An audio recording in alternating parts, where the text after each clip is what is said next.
Hi and welcome to Backup Eagle. In this video I'm going to show you how to access the backup results in Backup Eagle for a specific date and time. To find out how my backups and restores performed, I already opened the Backup Eagle user interface. Currently I'm in the dashboard view and therefore I'm going to switch to the client control view, clicking up here.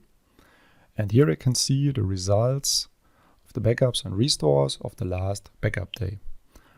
Just a small hint, if you have an empty view here, then try to click the reset button or the reload button up here to get the latest results.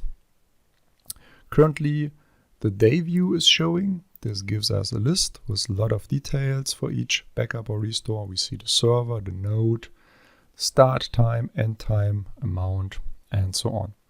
And now to the main feature of this video, I'm going to show you how to select a different date. Therefore, I'm going to the start time date picker here on the right side, click it.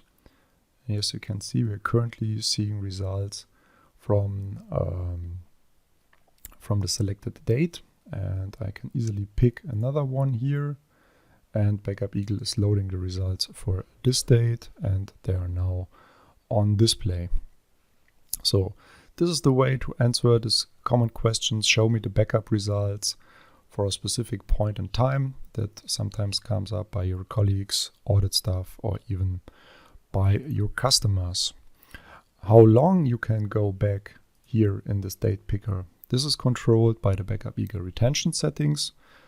The default is 185 days, but you can adapt them to your business needs easily. So that's all for now. I hope you find this video helpful. If so, you might want to leave a comment. For further questions, check out our other videos or contact us by mail. Thank you.